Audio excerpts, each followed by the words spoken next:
In our last video, we spoke about 6 of the most common types of cyber attack. Here we're bringing you 20 other types of cyber attack you've probably never heard of, until now.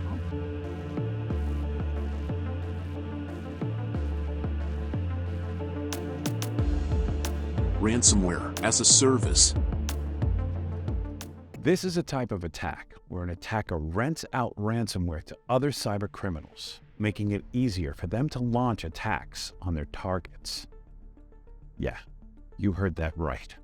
They rent out their software.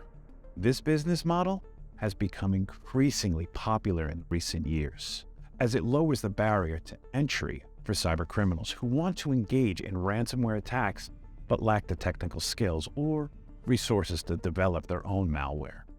In a typical RaaS attack, the attackers behind the ransom software offer their services on the dark web or on their underground forums. They may provide the user with a friendly interface for their customer to configure and deploy the ransomware, as well as technical support and other services to maximize the chances of a successful attack. Domain name service spoofing, aka DNS spoofing. This is a type of attack where an attacker redirects traffic from a legitimate website to a fake one to steal sensitive information. Let's say you are trying to access your online banking website and you type in the URL into your web browser. An attacker who is conducting DNS spoofing can intercept your request and send back a fake response, directing you to a malicious website that looks like your bank's website, but is actually a fake one that they control. You may not realize that you are on a fake website and enter your login credentials, which are then captured by the attacker. They can use this information to access your bank account, steal your money, or even steal your identity. This type of attack is especially dangerous because it can be difficult to detect, and even if you are aware of it, it can be hard to distinguish the fake website from the legitimate one. Typosquatting. This is a type of attack where an attacker creates a website with a similar name or domain to a legitimate website with the goal of tricking users into visiting a fake site and stealing their information. In typosquatting attacks, the attacker registers domain names that are similar to legitimate domain names, but with minor misspellings or typos. For example, they might register goggle.com instead of google.com.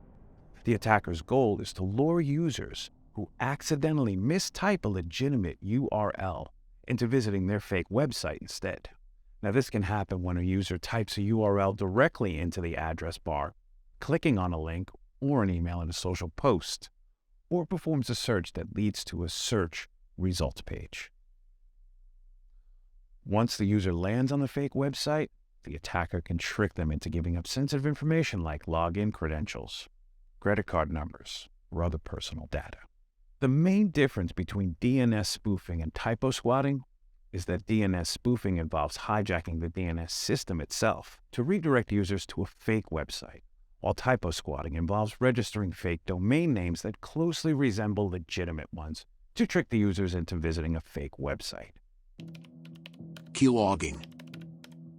Here, an attacker records every keystroke made on a device in order to steal passwords, credit card numbers, and other sensitive information. SQL injection. An attacker exploits vulnerabilities in a website or an application to gain access to a database and steal sensitive information. 0-day. These are attacks that exploit previously unknown vulnerabilities in software or systems, which can be difficult to detect and defend against. Cross-site scripting. An attacker injects malicious code into a website, which can then be executed by unsuspecting users who visit the site. See, let's say you're a user of a popular social media platform, and you come across a post that appears to be legitimate. However, the post contains a malicious script that has been injected by an attacker. When you view the post, the script runs on your browser, allowing the attackers to steal your login credentials or other sensitive information. For example, an attacker could inject a malicious script into a legitimate-looking form on a banking website, allowing them to steal login credentials and gain access to a victim's bank account. Cross-site scripting attacks can be particularly dangerous because they can be difficult to detect, and the malicious script may be hidden in seemingly harmless content, such as a comment or a post. Advanced persistent threat attacks. These are complex and targeted attacks, usually aimed at specific individuals or organizations that can go undetected for long periods of time. Eavesdropping. This is where an attacker intercepts and listens in on communication between two parties. Watering hole attacks.